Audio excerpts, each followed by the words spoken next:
حضرت حسن فرماتے ہیں، یہاں حسن سے مراد حضرت حسن بصری ہیں۔ حضرت حسن رضی اللہ تعالیٰ عنہ جو رسول اللہ صلی اللہ علیہ وسلم کے نواسے ہیں، حضرت فاطمہ کے بیٹے، وہ یہاں مراد نہیں ہیں۔ تو حسن سے مراد حسن بصری۔ وقال الحسن، حضرت حسن بصری فرماتے ہیں، ما زال المسلمون، ہمیشہ مسلمان۔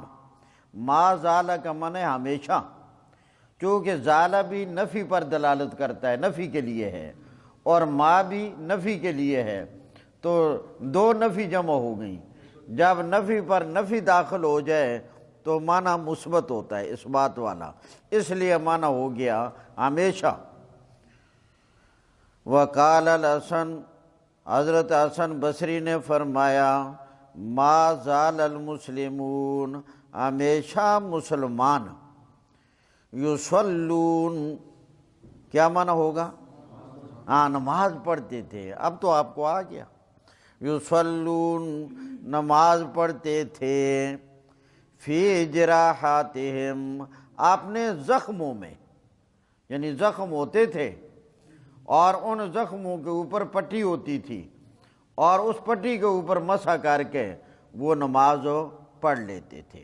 تو اب یہی مسئلہ چونکہ ہمارے لیے بھی ہو گیا، اگر جسم کا کوئی حصہ زخمی ہے اور اس پر پٹی باندھ دی جائے، باقی اعضاء کو دھو لیا جائے اور اس حصے پر مسح کر لیا جائے پٹی کے اوپر ہی، یہ ایک مسئلہ ہو گیا۔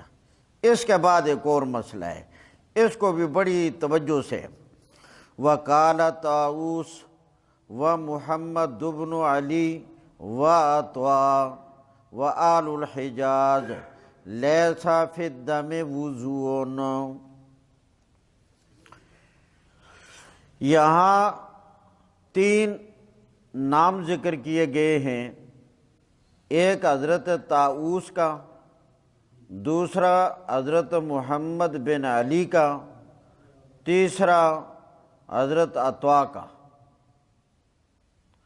یہ تینوں تابعین میں سے ہے، یہ تینوں تابعین میں سے ہیں، حضرت طاؤوس، حضرت محمد بن علی اور حضرت عطاء، یہ تینوں تابعین میں سے ہیں۔ انہوں نے ایک مسئلہ بیان کیا ہے اور بڑی توجہ سے مسئلے کو سمجھنا ہے تاکہ غلطی نہ واقع ہو، چونکہ اب آپ نے خود بھی عمل کرنا ہے اور آپ نے دوسرے لوگوں کو بھی بتانا ہے، تو ایسا نہ ہو کہ آپ غلط بتا دیں، پھر اس غلطی کا سارا وبال آپ پر پڑے۔ اس لیے ہی تو یہ کام بڑا مشکل ہے۔ اگر یہاں بتانے والا غلطی کر گیا، پھسل گیا، تو سارا بوجھ کس پر آئے گا؟ اس لیے یہاں بیٹھنا بڑا مشکل ہے، یقین جانے بڑا مشکل ہے۔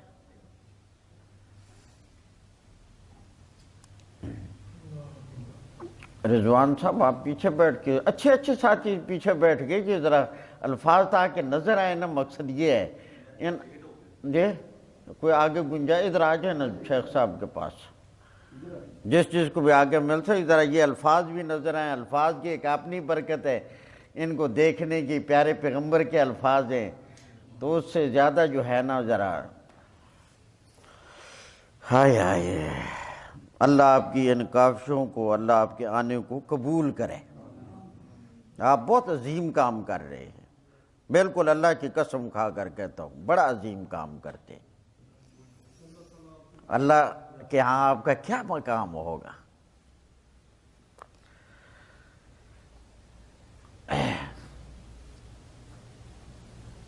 ایک مرتبہ امام ابو حنیفہ رحمۃ اللہ علیہ جا رہے تھے،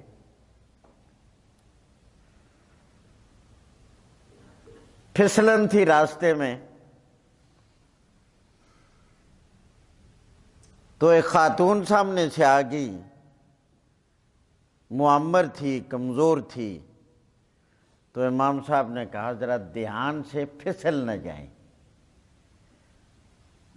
اس نے بڑا پیارا جملہ کہا، اس نے کہا میرے پھسلنے کی فکر نہ کریں، میں پھسل گئی تو کیا ہوگا، میری ہڈی ٹوٹ جائے گی۔ اللہ آپ کو نہ پھسلائے، اگر آپ پھسل گئے تو پوری امت پھسل جائے گی۔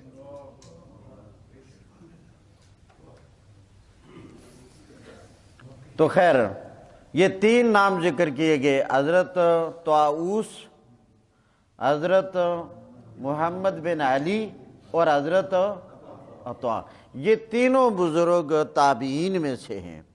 انہوں نے ایک مسئلہ بیان فرمایا، اور وہ مسئلہ یہ ہے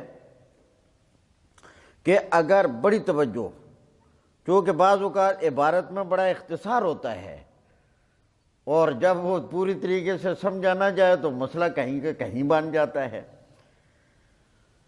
ان تینوں بزرگوں نے یہ مسئلہ بیان فرمایا کہ اگر کسی آدمی کا وضو ہے اور وضو کی حالت میں اس آدمی کے جسم سے خون ظاہر ہو گیا، خون ظاہر ہو گیا، دیکھنے میں نظر آ رہا ہے، ظاہر ہو گیا، مگر ہے اپنے محل میں، اپنی جگہ میں، وہاں ظاہر ہوا، ادھر ادھر بہہ نہیں گیا، ادھر ادھر متجاوز نہیں ہوا، خارج ہو گیا، ظاہر ہو گیا مگر متجاوز نہیں ہوا، فرمایا اس آدمی کا وضو باقی ہے، اس سے وضو نہیں ٹوٹتا۔ آ گیا مسئلہ سمجھ؟ یعنی کسی آدمی کے جسم سے خون ظاہر ہو گیا، نکل گیا، مگر اپنے محل کے اندر یہ اسی جگہ میں ہے، ادھر ادھر متجاوز نہیں ہوا، پھیلا نہیں، بہہ نہیں گیا، تو اگر اس آدمی کا وضو ہے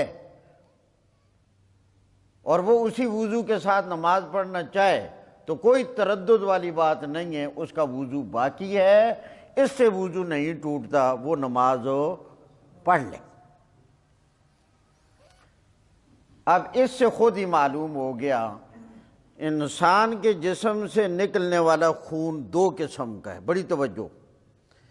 ایک یہ کہ خون ظاہر ہو گیا، متجاوز اپنے محل سے نہیں ہوا، ایک تو یہ، اس کا مسئلہ میں نے بتا دیا، ان تین بزرگوں کا بیان کیا ہوا۔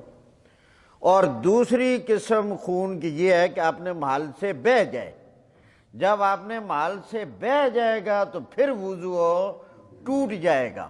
اس پر نبی کریم علیہ السلام کی حدیث ہے، حضرت صلی اللہ علیہ وسلم نے فرمایا، یہ حدیث کے الفاظ جو آپ کو میں سنا رہا ہوں بعینی، جہاں نہیں ہے، الوضوء من کل دم سائل، الوضوء، وضو کرنا پڑے گا، من کل دمن، ہر اس خون سے، دمن بمعنی خون، ہر اس خون سے، سائلن جو بہہ جانے والا ہو، یعنی جب خون نکلا اور اپنے محل کو چھوڑ گیا، اپنے محل سے بہہ گیا، اپنے محل سے متجاوز ہو گیا، تو پھر وضو کرنا پڑے گا۔ اسی سے معلوم ہو گیا کہ اگر آپ نے سرنج کے ذریعے سے خون نکلوایا ہے، وضو ٹوٹ گیا۔ یا آپ کیا کہتے نہیں ٹوٹا؟ نہ وہ سرنج میں چلا گیا تو کتنا نہیں گیا، وہ تو انسان کے وجود سے بہت دور تک چلا گیا۔ اسی طرح بوتل میں خون نکلوایا کسی کو دینے کے لیے، پھر بھی وضو کیا ہو گیا؟ ذرا سوال اپنا یاد رکھنا ہے آپ نے۔ ایک صورت ایسی ہے کہ اگر خون دوسری جگہ منتقل بھی ہو گیا تو وضو باقی رہے گا، ایک جگہ ہے، ایک جگہ، اور وہ ہے مچھر شریف۔ جب آپ کے جسم پر بیٹھا اور وہ کچھ خون لے گیا، آپ نماز میں ہیں، اس سے کچھ نہیں ہوتا، حالانکہ وہ خون لے گیا ہے، مگر وہاں نہیں، کوئی تردد والی بات نہیں، وہاں بچ گیا۔ باقی آپ نے خود نکلوایا، سرنج میں گیا، بوتل میں گیا، اس سے وضو کیا ہو جاتا ہے؟ ٹوٹ جاتا ہے۔ یہ بات بھی سمجھ آ گئی؟ تو خون ظاہر ہوا، محل میں ہے، ادھر ادھر بہہ نہیں گیا تو وضو نہیں ٹوٹے گا۔ یہی مسئلہ بیان فرمایا حضرت طاؤوس نے، محمد بن علی نے اور حضرت عطا نے رحمہم اللہ، تینوں تابعین بزرگ ہیں، حضرات صحابہ کرام کے شاگرد ہیں۔ اور اگر خون اپنے مال سے بہہ گیا، متجاوز ہو گیا، تو پھر وضو ٹوٹ جائے گا۔ اس کی دلیل نبی کریم علیہ السلام کا ارشاد ہے کہ الوضوء من کل دم سائل، ہر بہنے والا خون نکل جانے سے وضو ٹوٹ جائے گا۔ ہاں جی، ہاں، اگر خون نکلوایا ہے تو اس سے روزہ ٹوٹتا نہیں، لیکن بہتر یہ ہے کہ زیادہ خون دینے سے روزے کی حالت میں اجتناب کیا جائے۔ ایسا نہ ہو کہ خون نکالنے کی وجہ سے زیادہ کمزوری ہو، بعض اوقات فوراً کوئی نہ کوئی چیز استعمال کرنی پڑتی ہے، تب طبیعت ٹھیک رہتی ہے۔ اگر ایسا خدشہ ہو تو بہتر یہ ہے کہ روزے کی حالت میں خون نہ دیا جائے۔ لیکن اگر کسی کا روزہ ہے اور اس نے روزے کی حالت میں خون دے دیا تو آیا روزہ ٹوٹ جاتا ہے یا نہ؟ تو مسئلہ یہ ہے کہ روزہ نہیں ٹوٹتا، روزہ بالکل اپنی جگہ بدستور قائم ہے۔ پٹی باندھی ہوتی ہے تو کئی دفعہ اس پہ خون باہر ظاہر ہو رہا ہوتا ہے، پٹی باندھی ہوتی ہے، خون بہہ نہیں رہا ہوتا لیکن وہ نشان آ جاتا ہے پٹی۔ ہاں، اس سے بھی کچھ نہیں ہوتا، بس مسح کر لینے سے وہ کافی ہے۔ جی، کس کے ذریعے؟ اچھا، نہیں، اس سے بھی نہیں ٹوٹتا۔ سر یہ نماز پڑھ لی ہے، پھر اس کے بعد باہر چلے گئے ہیں، وضو ٹوٹ گیا ہے، قرآن کی تلاوت بندہ کرتا رہ سکتا ہے یا نہیں؟ زبانی کر سکتے ہیں، اور زبانی کر سکتے ہیں، وہ مسئلہ آگے مستقل، یہ اس کے بعد غالباً تیسرا باب آ رہا ہے۔ ہاں، اس کے بعد ایک باب چھوڑ کر یہی تیسرا باب آ رہا ہے۔ بندہ واش روم گیا اور باہر نکلا ہے، پھر بھی زبانی طور پہ پڑھ سکتا ہے، پڑھ سکتا ہے۔ جی، وضو کے دوران یا وضو کے علاوہ؟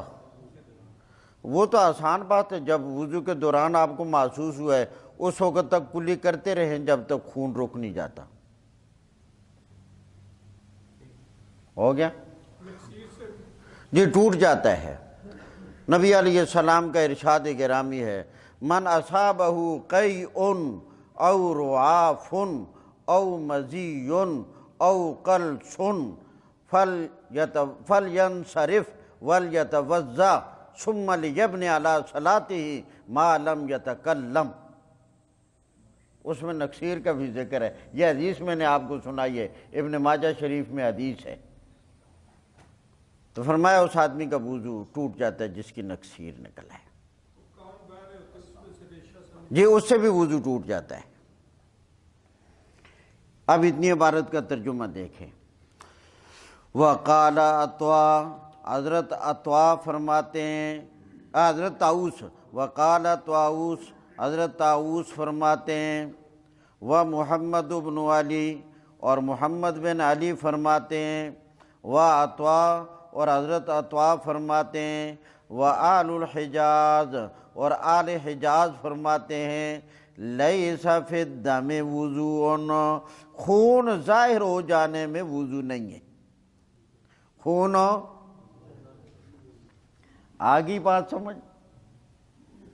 اس کے بعد اس پر آگے سمجھنا، اس مسئلے پر امام بخاری نے ایک تائید بیان کی، تائید اسی مسئلے پر، کیونکہ مسئلے میں اتنی وضاحت نہیں، مطلقاً دم ہے، خون میں، بظاہر یہی معنی بنتا ہے خون میں وضو نہیں، خون بہہ جانے سے وضو نہیں، حالانکہ یہ نہیں، خون کے ظاہر ہو جانے میں وضو نہیں۔ اس پر آگے ایک تائید بیان کر دی کہ ایک مرتبہ حضرت عمر رضی اللہ تعالیٰ عنہ کے جسم پر ایک چھوٹی سی پھنسی تھی، پھوڑا تھا، اور اس کو انہوں نے کھرچ دیا، اکھاڑ ڈالا، تو خون ظاہر ہو گیا۔ اس پھنسی کو اکھاڑنے کی وجہ سے، چھیل دینے کی وجہ سے خون ظاہر ہو گیا، مگر ادھر ادھر بہہ نہیں گیا، تو انہوں نے اسی کے ساتھ نماز پڑھی۔ اس سے معلوم ہوا، تائید ہوگی اس کی، کہ اگر خون اپنے محل میں ظاہر ہو جائے، ادھر ادھر متجاوز نہ ہو، تو اس سے وضو نہیں ٹوٹتا۔ اب اس کا ترجمہ، وَعَصَرَ ابن عمر، حضرت عمر رضی اللہ تعالیٰ عنہ نے نچوڑ ڈالا، کھرچ ڈالا، چھیل ڈالا، بصرتاً ایک پھنسی کو، فخرج منہا دم، تو انہوں نے اس سے خون ظاہر ہو گیا۔ یہاں خرج بمعنی ظاہرہ، خون اس سے کیا ہو گیا؟ ظاہر ہو گیا۔ فلم یتوضا، تو انہوں نے نیا وضو نہیں کیا تھا، اسی وضو کے ساتھ نماز پڑھی۔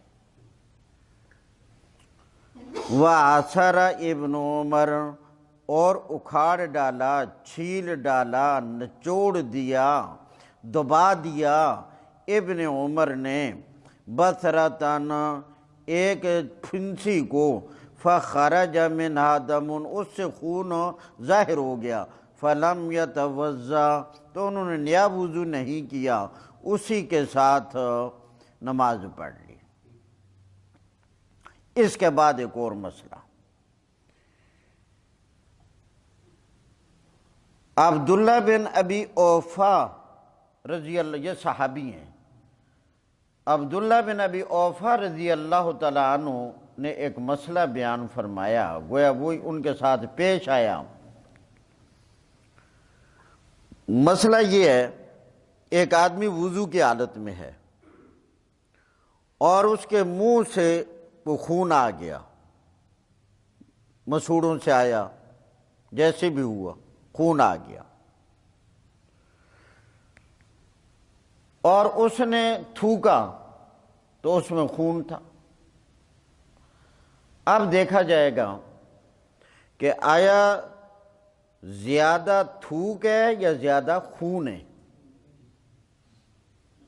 اگر خون زیادہ ہے، تھوک کم ہے، تو وضو ٹوٹ جائے گا۔ اگر اس کے برعکس ہو جائے کہ تھوک زیادہ ہے اور خون تھوڑا ہے، اس سے وضو نہیں ٹوٹے گا۔ اور ایک تیسری ممکنہ صورت بھی ہے کہ بعض اوقات خون اور تھوک دیکھنے والے کو مساوی معلوم ہوتے ہیں، یعنی اندازہ ایک اپنی عقل سمجھ کے مطابق برابر معلوم ہوتے ہیں۔ ایسی صورت میں وضو ٹوٹ جائے گا۔ تو گویا اب کل 3 صورتیں ہو گئیں، تھوک کم، خون زیادہ، وضو ٹوٹ جائے گا۔ تھوک اور خون دونوں مساوی، پھر بھی وضو ٹوٹ جائے گا۔ اور اگر تھوک زیادہ ہے، خون کم ہے، اس صورت میں وضو نہیں ٹوٹے گا۔ حضرت عبداللہ بن ابی اوفا رضی اللہ تعالیٰ عنہ نماز پڑھ رہے تھے، ان کے منہ میں خون آ گیا، تو وہ خون کم تھا اور لعاب، تھوک زیادہ تھا، تو انہوں نے اپنی نماز کو ختم نہیں کیا، نماز اسی حال میں پوری کی انہوں نے۔ تو اس سے معلوم ہوا کہ اگر خون کم ہو اور لعاب زیادہ ہو، غالب ہو، تو پھر وضو نہیں ٹوٹتا۔ جی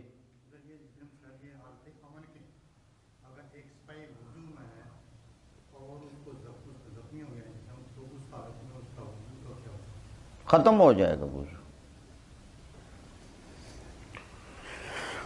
اب اتنے اچھے کا ترجمہ دیکھیں، وَبَزَقَ ابن ابی اوفا، اور تھوکا، بازاقہ کا معنی ہے تھوکنا، وَبَزَقَ اور تھوکا، ابن ابی اوفا نے، ان کا نام ہے عبداللہ بن ابی اوفا، عبداللہ بن ابی اوفا نے دمن خون، فَمَضَى فِي صَلَاتِهِ، تو وہ اپنی نماز میں بدستور مصروف رہے، یعنی یہ وہ صورت ہے جب کہ خون کم تھا اور لعاب زیادہ تھا۔ جی اجازت ہے، مگر یہ اس وقت کی بات ہے جب کہ مسجد کچی ہوتی تھی تو ایسی گنجائش تھی۔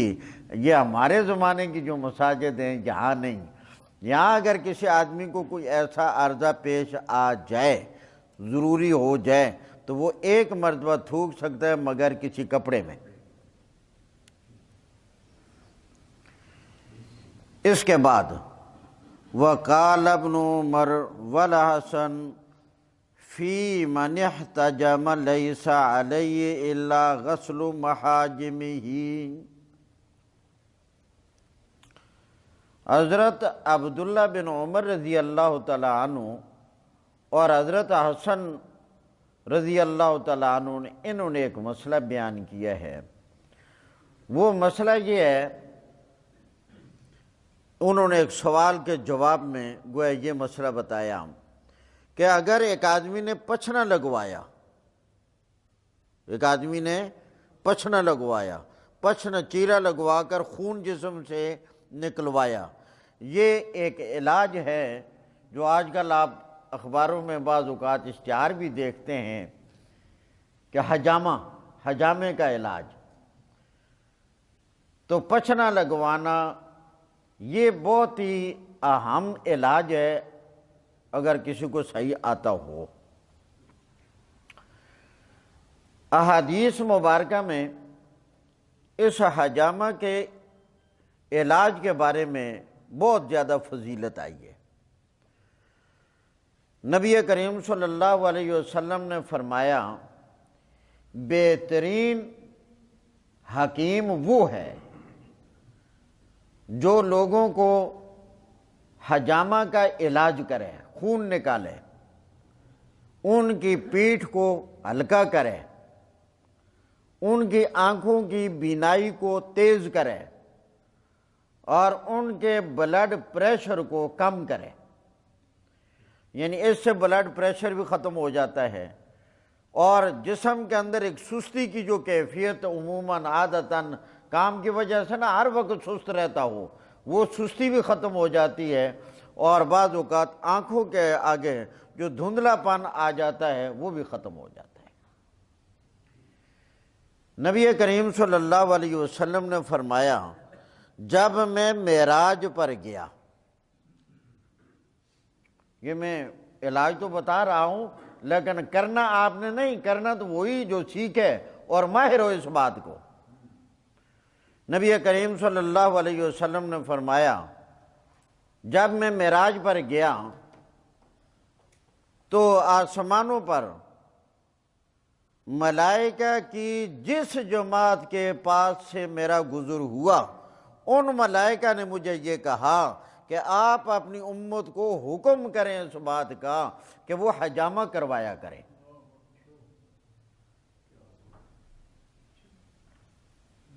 اور نبی علیہ السلام نے چاند کے حساب سے وہ تاریخیں بھی بتائیں کہ جن تاریخوں میں حجامہ کروانا چاہیے۔ تو خیر، حجامہ کا علاج یہ رسول اللہ صلی اللہ علیہ وسلم کے زمانے میں بڑا رائج تھا، بڑا مشہور تھا۔ اللہ کے پاک پیغمبر کو اللہ کی جانب سے اس علاج کے بارے میں بڑی تاکید کی گئی، اور رسول کریم صلی اللہ علیہ وسلم نے خود بھی آپ نے یہ علاج کروایا ہے، خود کروایا ہے۔ خیر، یہ تو تھوڑا سا میں نے حجامہ علاج کے بارے میں بتا دیا۔ اب مسئلہ جو یہاں بیان کیا گیا ہے کہ حضرت عبداللہ بن عمر اور حضرت حسن رضی اللہ تعالیٰ عنہما، ان سے مسئلہ پوچھا گیا کہ ایک آدمی حجامہ کرواتا ہے، خون اپنا نکلواتا ہے،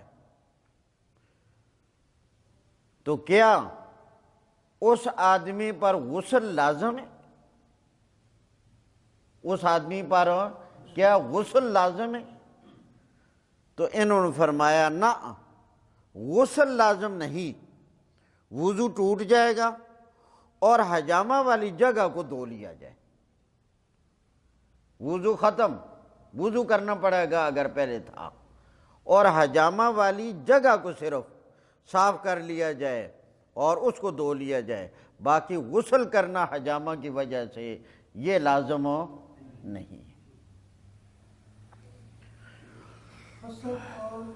ایک ہی ہے، یہ ایک ہی چیز ہے۔ اب ترجمے پر غور۔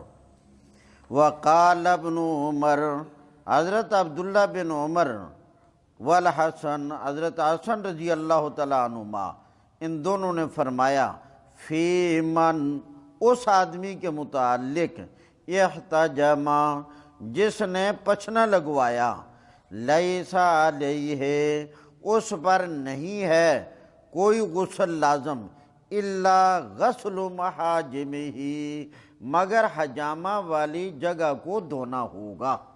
غسل بمعنی دھونا، محاجم بمعنی حجامہ والی جگہ، حجامہ والی جگہ کو دھونا ہوگا، اس کے علاوہ کوئی غسل لازم نہیں ہے۔ قاری صاحب ایک دوست ہے، اس نے حجامہ کرایا تھا، یہ کمر پہ کرایا تھا، جی تو اس کا ہاتھ نہیں جاتا تھا، تو اس کے لیے کیا تھا، اسے نہیں پتا تھا، اس نے کیا وہ صاف کرنے کے حوالے سے، کمر پہ تھا نا، وہاں اس کا ہاتھ نہیں جاتا، ہاں، وہاں سے حجامہ کرایا تھا۔ تو ذرا محنت کرے پہنچ جاتا ہے، مگر چلو پھر بھی دوسرا آدمی صاف کر دے، ہاں دوسرا آدمی صاف، وہ حجامہ کرنے والا صاف کر دے، جی جی پلیت ہو جاتا ہے، جسم بھی گندا ہو جاتا ہے، کپڑا بھی ناپاک ہو جاتا ہے۔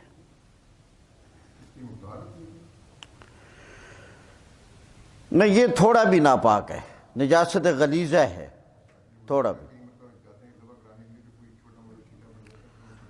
نہ، ایک تو چھینٹا سوئی کے ناکے جتنے وہ پڑ جائیں اس سے کچھ نہیں ہوتا، لیکن ٹھیک ٹھاک قطرات کی شکل میں لگ جائے تو پھر ناپاک ہو جاتا ہے۔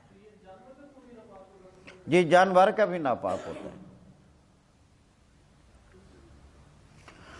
حدثنا آدم بن ابی ایاس قال حدثنا ابن ابی ذئب قال حدثنا سعید المقبوری عن ابی ہریرہ رضی اللہ تعالیٰ عنہ قال قال رسول اللہ صلی اللہ علیہ وسلم لا يزال العبد في صلاة ما كان في المسجد ينتظر الصلاة ما لم يحدث فقال رجل أعجمي ما الحدث يا أبا هريرة قال الصوت يعني الزرط۔ توجہ، ایک مرتبہ حضرت ابو ہریرہ رضی اللہ تعالیٰ عنہ نے مسئلہ بیان فرمایا کہ جو آدمی مسجد میں نماز پڑھے اور پھر وہ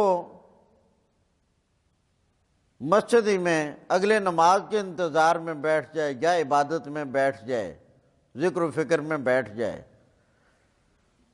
تو فرمایا وہ آدمی نماز ہی کے اندر شمار ہوتا ہے، یعنی اس کو ایسے ہی ثواب ملتا ہے کہ جس طرح باقی مسجد کا تعلق قائم کرنے سے انسان کو کیا ملتا ہے، اس انسان کا جو مسجد سے اپنا تعلق رکھتا ہے، صرف نمازی والا نہیں، سیکھنے سکھانے والا بھی مسجد سے تعلق رکھتا ہے، اس آدمی کو کیا ملے گا، اس کا اللہ کے ہاں کیا درجہ ہے۔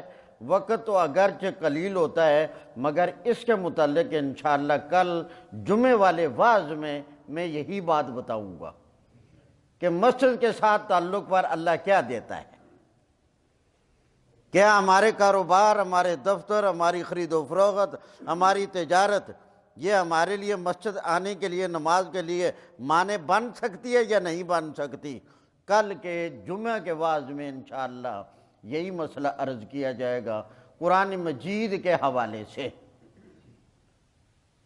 ہوں تو تسا کل آنا ہی نہیں آ رہی، سانو آج ہی پتہ لگ گیا ہے۔ کل انشاءاللہ اسی کے بارے میں سورہ نور کی آیت نمبر 36، 37، 38 ان 3 آیتوں کے ضمن میں انشاءاللہ یہی تلاوت کر کے آپ کو کل جمعہ کے بعد میں یہ بتاؤں گا کہ اللہ کریم کے ہاں مسجد کے ساتھ یہ جو تمہارا تعلق ہے، اس تعلق پر اللہ تمہیں کیا دے گا اور تم اللہ کے ہاں کیا ہو۔ تو یہ تو خیر حضرت ابو ہریرہ کی یہاں بات آ گئی تو میں نے عرض کر دیا تھوڑا سا۔ اللہ اکبر۔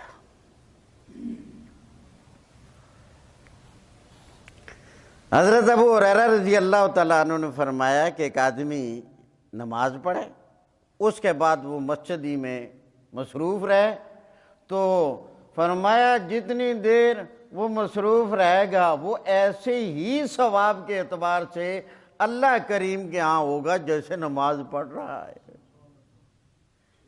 جب تک اس کو حدث نہ ہو جائے، جب تک اس کو حدث نہ ہو جائے۔ جب حضرت ابو ہریرہ نے یہ مسئلہ بیان کیا تو جو لوگ عربی جاننے والے تھے وہ تو سمجھ گئے کہ حدث کیا چیز ہوتی ہے، عربی جاننے والے سمجھ گئے، ان کی زبان کا لفظ تھا۔ مگر ایک آدمی آپ کے سامنے مجمع میں اجمی بھی تھا، وہ عربی نہیں جانتا تھا، تو اس نے پوچھا آپ نے استاد حضرت ابو ہریرہ سے کہ جی حدث سے کیا مراد ہے؟ آپ نے کہا ہے جب تک حدث نہ ہو جائے۔ تو مل حدث، حدث کیا ہوتا ہے؟ تو حضرت ابو ہریرہ رضی اللہ تعالیٰ عنہ نے فرمایا جب تک ہوا اس سے خارج نہ ہو جائے۔ تو یہ ہوا کا ذکر بطور مثال کے ذکر کیا، ورنہ مراد یہ ہے کہ جب تک اس کا وضو نہ ٹوٹ جائے وہ اس وقت تک نماز ہی میں شمار ہوتا ہے۔ لیکن مسجد میں رہے، انتظار اگلی نماز کا، ذکر میں، تلاوت میں، کوئی پڑھنے میں، پڑھانے میں، اس مصروفیت میں رہے، گپے لگانے کے لیے نہیں۔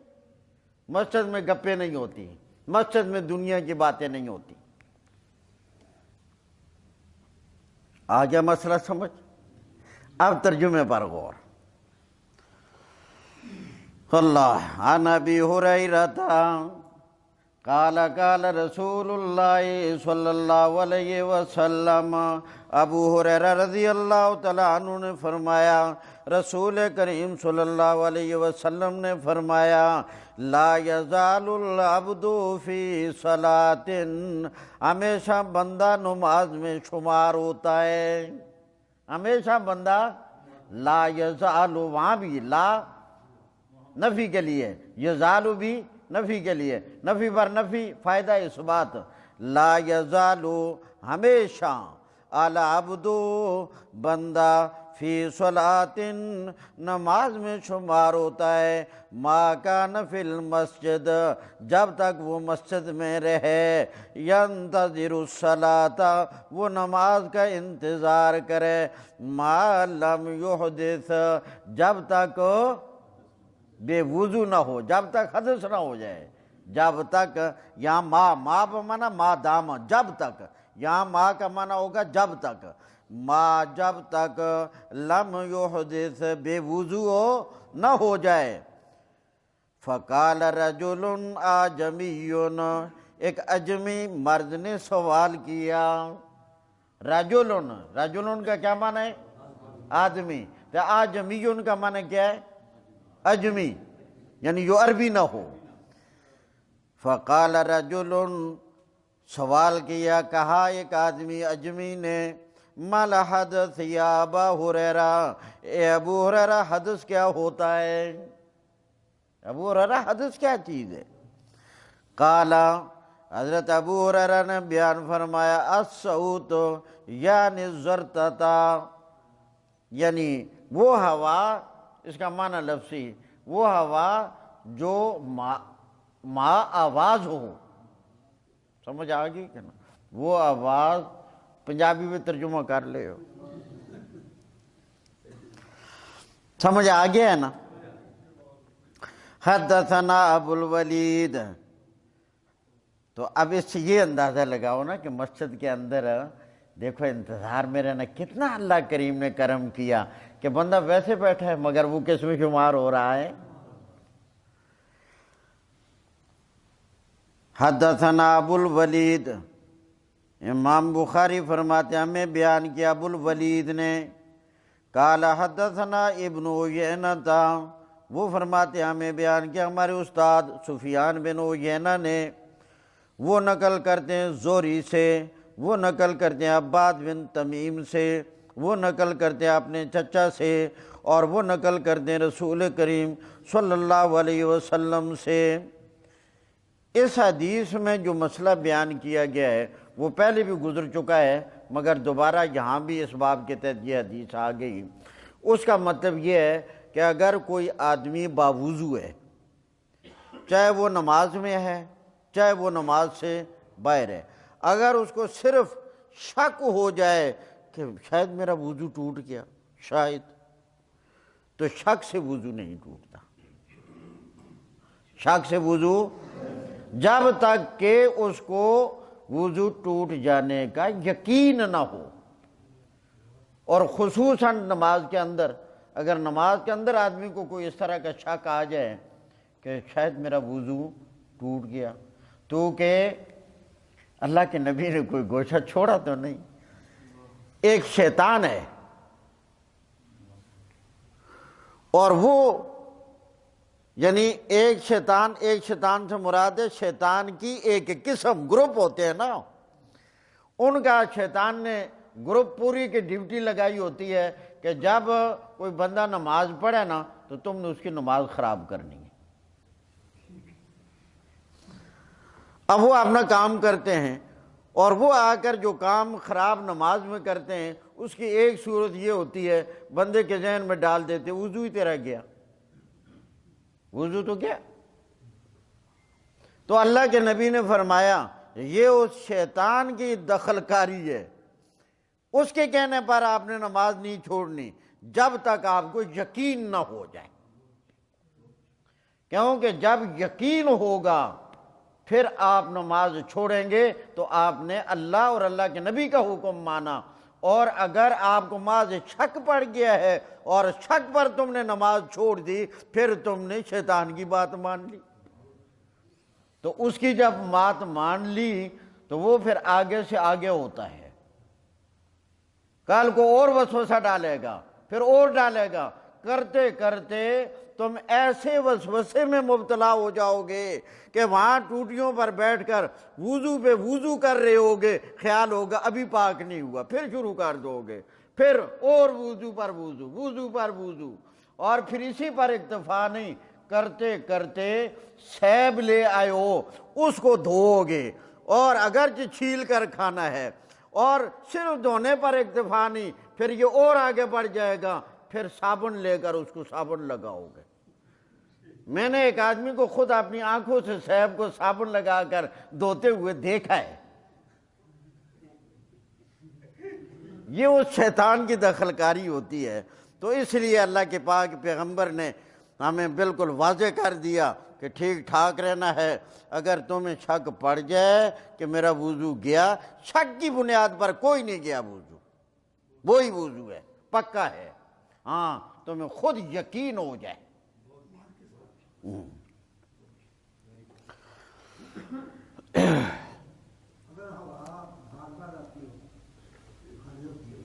ہاں وضو تو ٹوٹ جائے گا نا، ہوا خارج ہو پھر تو وضو ٹوٹ جائے گا، اس میں تو کوئی شک نہیں۔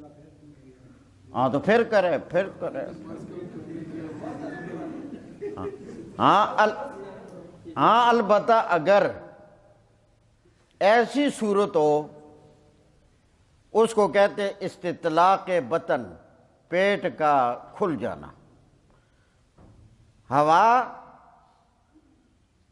اتنا فاصلہ نہیں دیتی کہ جتنے میں 4 رکعت نماز پڑھی جا سکے،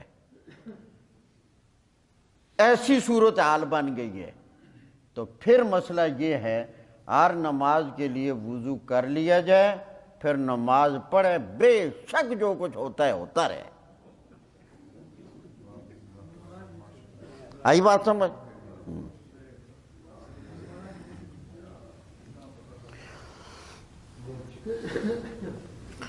عن النبی صلی اللہ علیہ وسلم، اللہ کے پاک پیغمبر سے یہ ارشاد نقل کیا، قال لا ینصرف، لا، اس کے نیچے ایک چھوٹا سا لفظ لکھا ہوا ہے تشریح کے طور پر، حدیث کا نہیں ہے یہ، یعنی المصلی عن الصلاۃ، نماز پڑھنے والا نماز کے دوران وضو ٹوٹنے کا شکار شک میں پڑ جائے، لا ینصرف، نہ پھرے نماز پڑھنے والا نماز سے، حتیٰ یسمع صوتاً، یہاں تک کہ اس کو آواز خارج ہونے کی آواز آ جائے، سن لے، او یجدو ریحاً، یا بو محسوس کر لے۔ مراد یہ ہے کہ اس کو یقین نہ ہو جائے، جب تک یقین نہ ہو جائے، اس کا یہی معنی لینا ہے، جب تک یقین نہ ہو جائے، کیونکہ بعض اوقات ایسا ہوتا ہے یقین ہوتا ہے کہ ہوا خارج ہو گئی مگر آواز بھی نہیں آتی، آدمی ڈورا ہے، اور بو بھی نہیں آتی، زکام ہے۔ تو ہونوں کے وجہ حدیث میں چاہ گیا ہے کہ آواز آئے تو تب ٹوٹے گی، بو آئے تو تب ٹوٹے گا نہ، اس لیے میں نے اصل معنی پکا بتا دیا بار بار، جب تک اسے یقین نہ ہو جائے، کسی طرح بھی یقین ہو جائے کہ کام خراب ہو گیا، اب وضو ٹوٹ گیا۔ ہوا نکلے چاہے آواز آئے یا نہ آئے، پتہ ہے کہ ہوا نکلی، جی ہاں، مکتی مکائی تو سا۔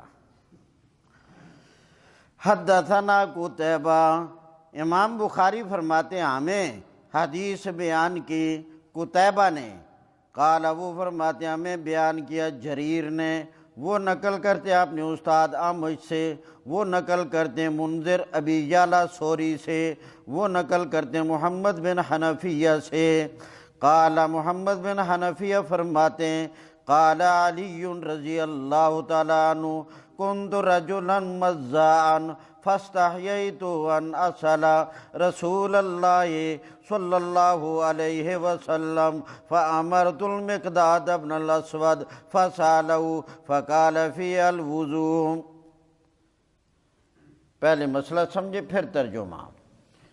حضرت علی المرتضیٰ رضی اللہ تعالیٰ عنہ فرماتے ہیں کہ مجھے ایک مسئلے کی ضرورت پڑ گئی، تو میں چاہتا تھا کہ یہ مسئلہ میں رسول کریم صلی اللہ علیہ وسلم سے معلوم کر کے، پوچھ کر کے، اس کے مطابق اپنا عمل بناؤں، اور وہ مسئلہ یہ تھا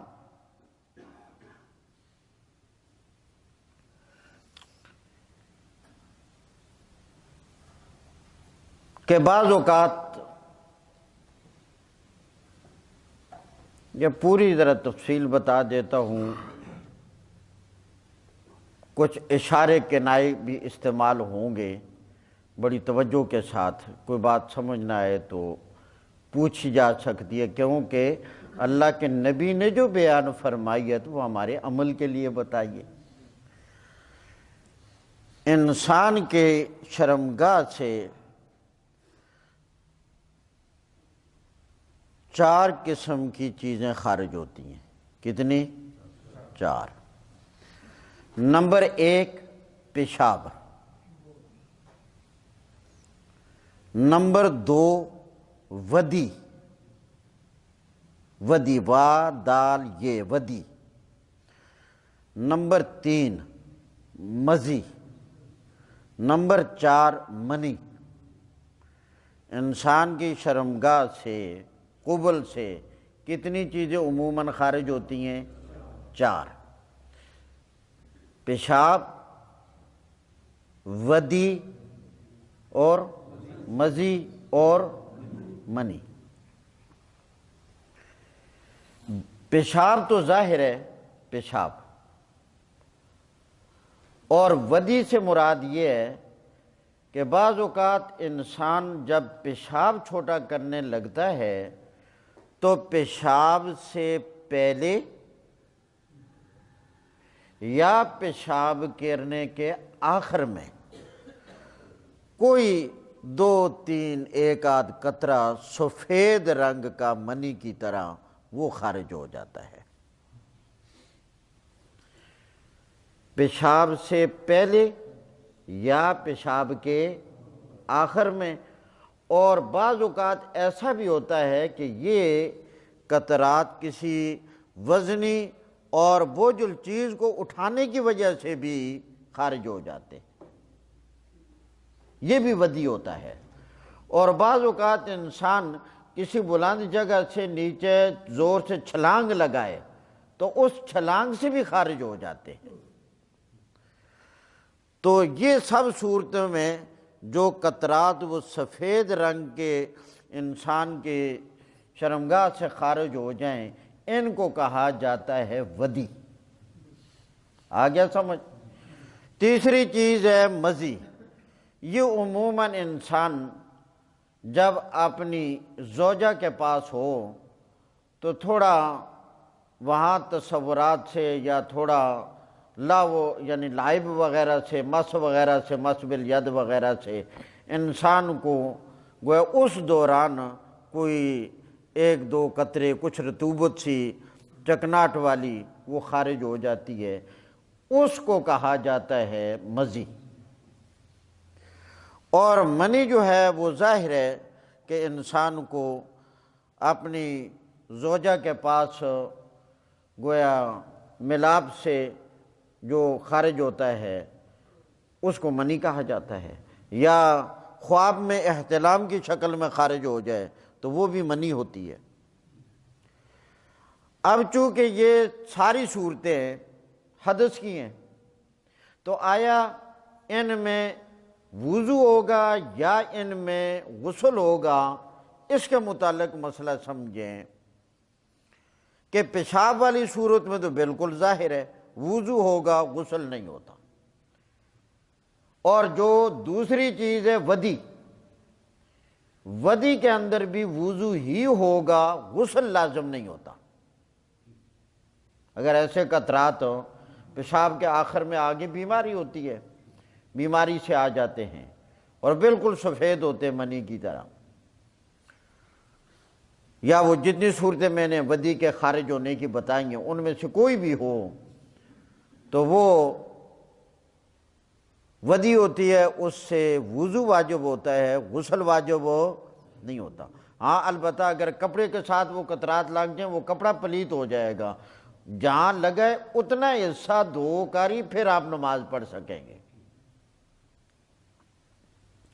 اور تیسری چیز ہے مزی، اسی کے بارے میں حضرت علی رضی اللہ تعالیٰ عنہ کو تردد تھا کہ آیا اس کی وجہ سے وضو ہوگا یا غسل ہوگا۔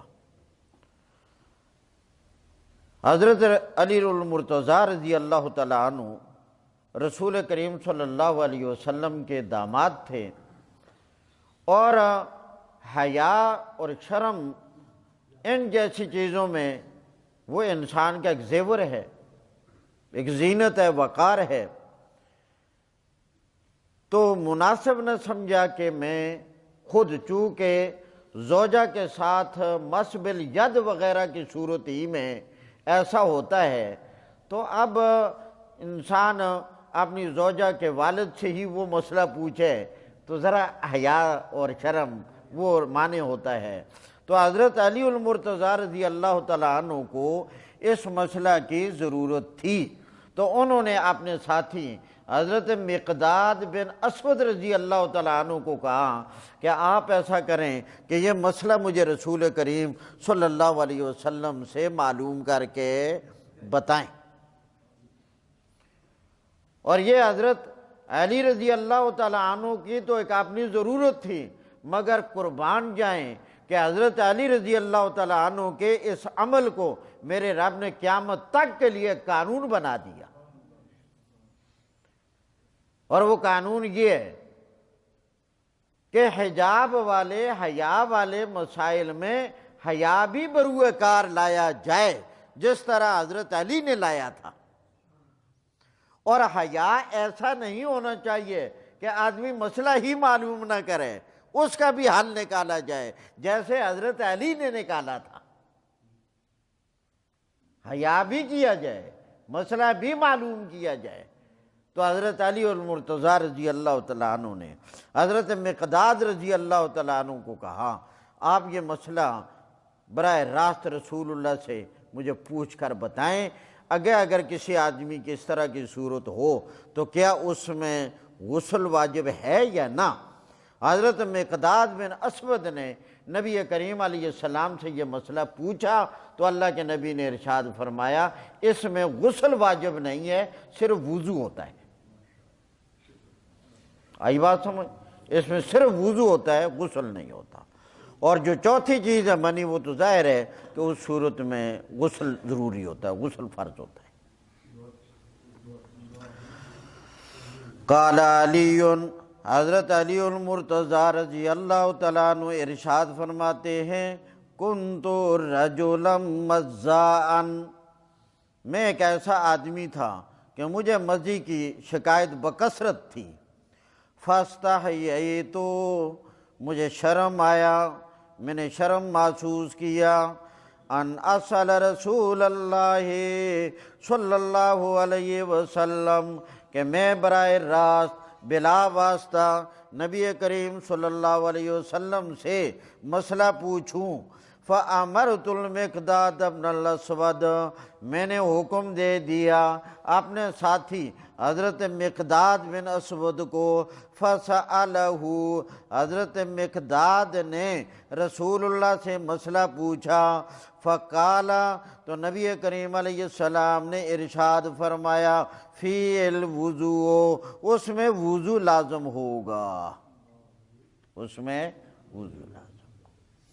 حدثنا سعد بن حفص قال حدثنا شیبان عن یحییٰ عن ابی سلمہ ان عطاء بن یسار اخبرہ ان زید بن خالد اخبرہ انہ سأل عثمان بن عفان قلت ارأیت اذا جامع ولم یمن، قال عثمان یتوضأ کما یتوضأ للصلاة ویغسل ذکرہ، قال عثمان سمعته من رسول اللہ صلی اللہ علیہ وسلم فسألت عن ذلك علیا والزبیر وطلحہ وابی بن کعب رضی اللہ تعالی عنہم فامروا بذلک۔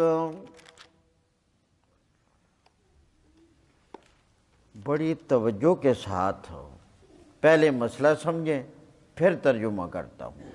مسئلہ بڑی توجہ سے سمجھنا۔ توجہ ہوگی کتنی؟ ایک؟ ہاں، عجیب گل ہے، اس دور میں پوری توجہ۔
پہلے مسئلہ اچھی طرح ذرا سمجھ لیں، بڑی توجہ کے ساتھ، بہت ہی توجہ۔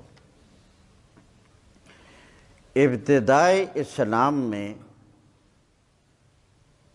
احکامات میں رد و بدل ہوتا رہا ہے، جیسے نماز میں بھی ہوتا رہا، روزے میں بھی ہوتا رہا، کئی مسائل بار بار آپ کئی سنتے رہتے ہیں، تو مسائل میں رد و بدل ہوتا رہا، یہ بات ذہن میں رکھیں۔ اس کے بعد اسی طرح کوئی انسان اپنی بیوی کے پاس جائے تو اس میں بھی ابتدائی اسلام میں حکم اور تھا، اور بعد میں پھر حکم قیامت تک کے لیے اور آیا۔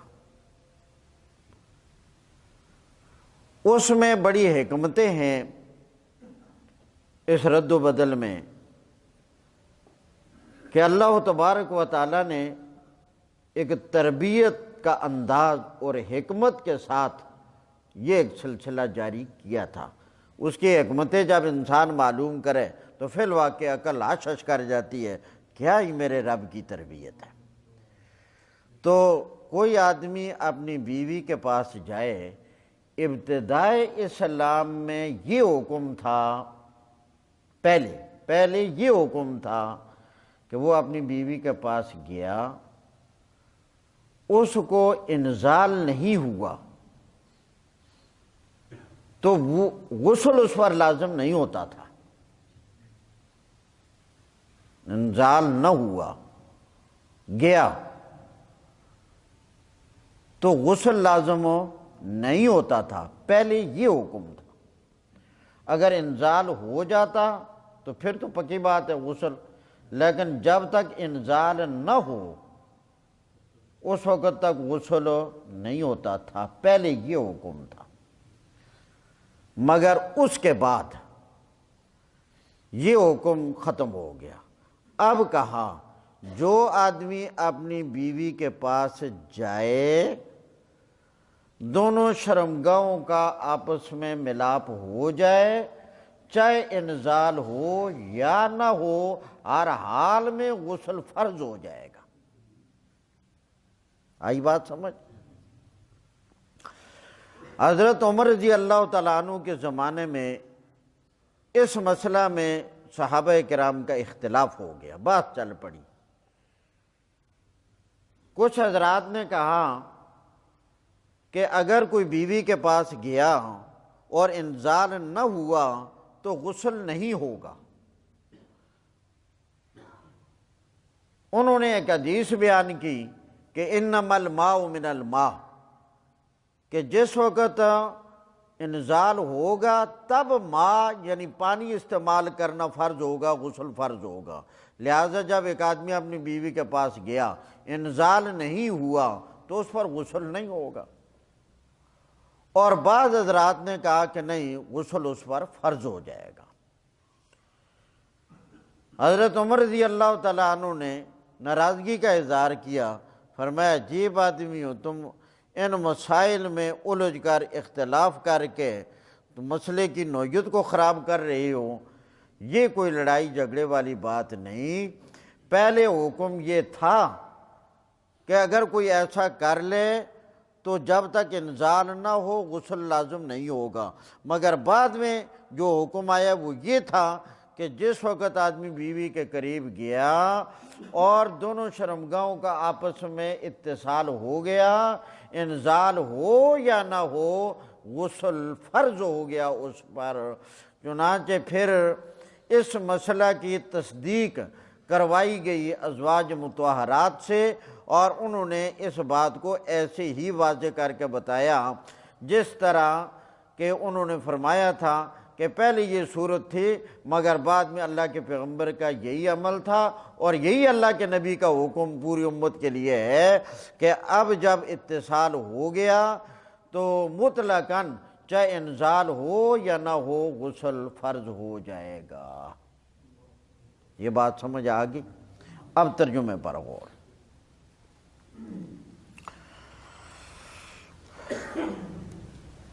قلت ارائیت، میں نے کہا جی بتائیے، ارائیت بتائیے مجھے، اذا جامع، جب کوئی آدمی اپنی زوجہ سے جمع کرے، وَلَمْ یمنے، اور منی نہ خارج ہو، یعنی انزال نہ ہو، تو حضرت عثمان نے فرمایا وہ پہلے کا لحاظ کرتے ہوئے یتوضأ، وضو کرے، کما یتوضأ للصلاۃ، جیسا وضو نماز کے لیے ہوتا ہے، وَيَغْسِلُ ذَكَرَهُ، اور شرمگاہ کو دھو لے۔ حضرت عثمان فرماتے ہیں سمعتہ من رسول اللہ، میں نے ایسا ہی سنا ہے رسول اللہ صلی اللہ علیہ وسلم سے، تو کوئی شک نہیں پہلے یہی حکم تھا۔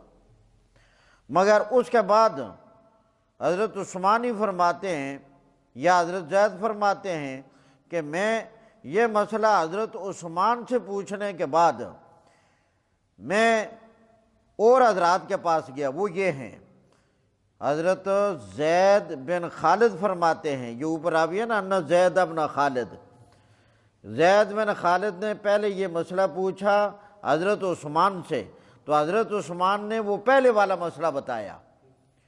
وہ فرماتے پھر اس کے بعد میں نے یہی مسئلہ پوچھا اور حضرات سے، وہ یہ ہیں فَسَأَلْتُ عَنْ ذَلِكَ، میں نے اسی کے متعلق پوچھا حضرت علی رضی اللہ تعالیٰ عنہ سے، حضرت علی المرتضیٰ رضی اللہ تعالیٰ عنہ سے، وَالزُبیر، اور حضرت زبیر رضی اللہ تعالیٰ عنہ سے، وطلحہ، اور حضرت طلحہ رضی اللہ تعالیٰ عنہ سے، وابی بن کعب رضی اللہ عنہ، اور ابی بن کعب رضی اللہ تعالیٰ عنہ سے۔ ان چار بزرگوں سے میں نے مسئلہ پوچھا کہ اگر کوئی آدمی اپنی بیوی کے قریب جائے انزال نہ ہو تو کیا مسئلہ ہے؟ ان چاروں بزرگوں نے مسئلہ بتایا کہ اس پر غسل لازم ہے۔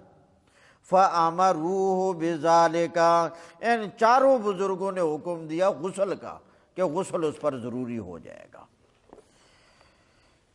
حدثنا اسحاق، امام بخاری فرماتے ہیں ہمیں حدیث بیان کی اسحاق نے، وہ کہتے ہیں ہمیں خبر دی نظر نے، وہ کہتے ہیں ہمیں خبر دی شعبہ نے، وہ نقل کرتے حکم سے، وہ ذکوان بن ابی صالح سے، وہ ابی سعید خدری رضی اللہ تعالیٰ عنہ سے، ان رسول اللہ صلی اللہ علیہ وسلم، اس حدیث میں جو واقعہ بیان کیا گیا ہے اسی مسئلہ کے متعلق، وہ بھی وہ پہلے والے زمانے کا ہے کہ نبی کریم صلی اللہ علیہ وسلم نے ایک آدمی کو بلایا اور وہ آیا، اس نے تازہ تازہ غسل کیا ہوا تھا، ایسے معلوم ہوا کہ جلد بازی میں کیا ہے اور تازہ تازہ کیا ہوا ہے، تو نبی کریم صلی اللہ علیہ وسلم نے اشارے کنائے میں اس سے بات کی اور فرمایا کہ اندازہ یہ ہوتا ہے ہم نے تمہیں ذرا اس مسئلے میں بے آرام سا کر دیا، شاید تمہاری حاجت پوری مکمل طور پر نہیں ہو سکی۔ اس نے کہا یا رسول اللہ ایسے ہی ہے، سمجھ گئے نا، فرمایا یا رسول اللہ ایسے ہی ہے، تو اللہ کے نبی نے فرمایا اچھا ایسی صورتحال جب ہو جائے تو وضو کر لیا کرو، مگر یہ بھی پہلے والے دور کی بات ہے۔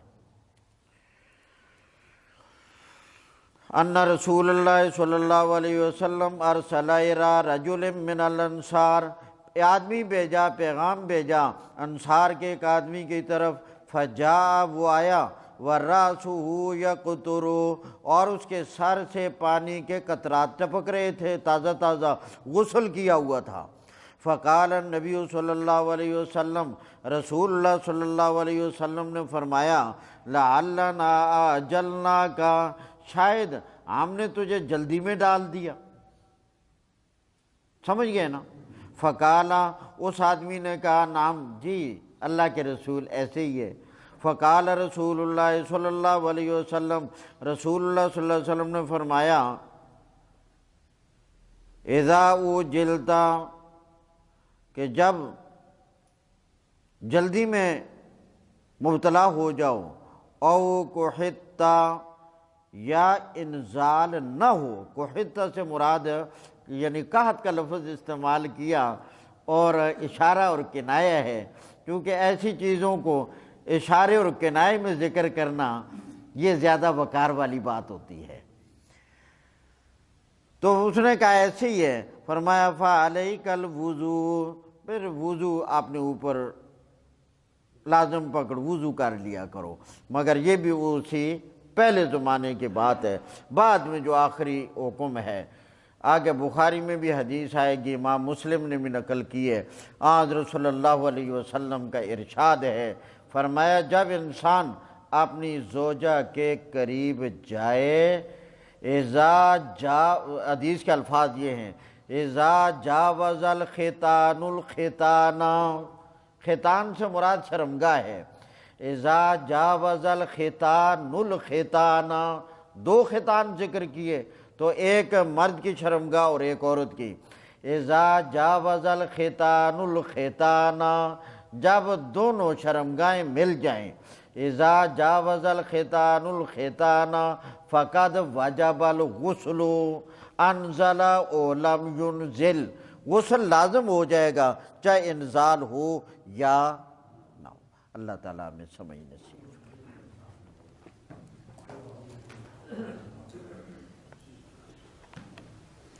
اگر تھک کے ہیں تو چھٹی کر لیتے ہیں۔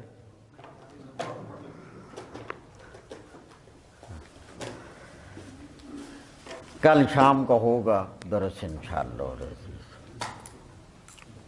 اور جمعے کا بھی انشاءاللہ بیان ہوگا۔ میں نے موضوع بھی آپ کو بتا دیا ہے۔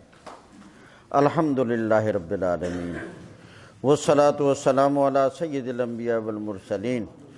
یا اللہ ہمارے صغیرہ کبیرہ گناہ معاف فرما، یا اللہ سب کا آنا بیٹھنا سننا قبول فرما، یا اللہ ہمارے معاملات میں ہمارے کاموں میں تو ہمارا مددگار بن جا، یا اللہ سب ساتھیوں کے معاملات میں تو اللہ مددگار بن جا، یا اللہ سکون والی زندگی نصیب فرما، یا اللہ صحت والی زندگی نصیب فرما، یا اللہ دین والی زندگی نصیب فرما، یا اللہ قرآن حدیث مسجد کے ساتھ ہمارا تعلق مضبوط بنا، یا اللہ ہر پریشان حال کی پریشانی دور فرما، یا اللہ ہمارے گھروں میں خیر و برکت نصیب فرما، سکون نصیب فرما، یا اللہ اپنی رحمتیں، اپنی برکت اور اپنا فضل نصیب فرما، یا اللہ سب بیماروں کو صحت کاملہ عاجلہ مستمرہ دائمہ نصیب فرما۔